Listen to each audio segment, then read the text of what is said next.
Five Nights at Freddy's movie. Is it worth a watch? It's definitely not the worst video game movie I've seen. There are two I could think of, Doom and the Super Mario Bros. Movie. We have had a couple of good ones too, like the Sonic the Hedgehog movie or the newest Super Mario Bros. Movie. Mike Schmidt is still the first security guard we see in this series, and the main antagonist is the same one as the video games, and the animatronics look awesome. And this still takes place in Freddys Fazbear's Pizza. Now this movie does take some liberties, but I've had an enjoyable experience watching this movie. This movie really isn't that scary. Granted, it does have a couple of moments. Just like in the video games, Mike Schmidt is a security guard, and he lands himself a job over at Freddys Fazbear's Pizza. And throughout the course of this, he sees that the animatronics come to life, and later discovers that the animatronics are haunted by souls that are killed by a serial killer who would kidnap small children. And on a side note, they also introduce Vanessa from Security Breach. Pretty sure they're trying to mesh all of the main characters into one storyline. And she has a role in this movie. They set it up where he needs the money. After all, the check at the end of the game is pitiful. $120 for a whole entire week. Yeah. No thanks. In this movie, he's taking care of his younger sister, Abby, which in the games isn't canon.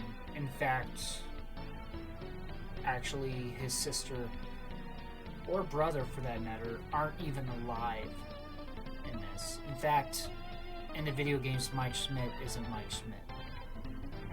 But that's spoilers. Back to the review. And one night, for circumstances you see that happen inside the movie, he has to bring his younger sister to him for a shift over at Freddys Fazbear's Pizza. And things get complicated from there. I'm really not gonna spoil the movie for you. This is just a main review of the movie itself. Now, as Mike Schmidt goes, he seems to be having the same recurring nightmare, and there's a reason for that, which they'll go through, involving dream theory. And through dream theory, he's able to somehow communicate to the souls that are possessing the animatronics. It's a little bit goofy, and I'm not sure if it's canon to the games. It might be a callback to Five Nights at Freddy's 4, where these nightmare things happen to this little kid. I don't really know too much about that, but I think this might be Hollywood trying to set up something for the sequel where they could introduce the lore of each individual victim that happens and whatnot.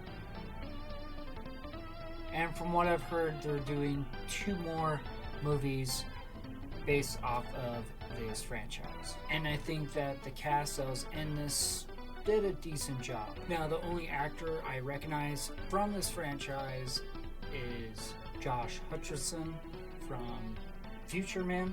It was a television series. That one is definitely adult oriented. This movie itself is more around, I'm guessing, the age of 13 and 14 oriented, like PG-13. And you could definitely tell, because there are some violent moments that happen in this movie. The only actor I had issues with was maybe the person that played Vanessa. It was a bit creepy on some scenes, on the way she acted. Now, I felt that the pacing of this movie was actually done really well.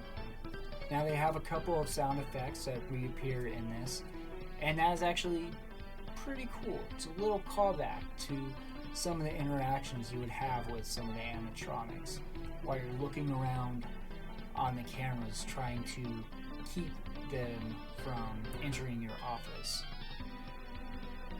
And they did use some of the music from the franchise in this. And the banger of an intro that they used in this was well placed. It got you more hooked into watching and seeing what happens in the movie.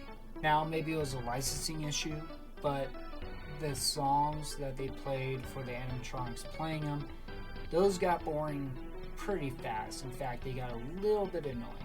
So yes, if you're a Five Nights at Freddy's fan, feel free to go ahead and watch this. If you're new to this series, it's a good start, but know that the video games and the lore in the video games is different from what it is in the movie. Anyway guys, thank you for watching, and if you're a Five Nights at Freddy's fan, know that I am a huge video game fan, and I did a review of the core collection that was released on the last generation of consoles, and whether it was worth it to pick it up physically. Also, feel free to check out some of my other reviews and some of my other videos I have over on the channel. I'll catch you guys later. Thank you for watching.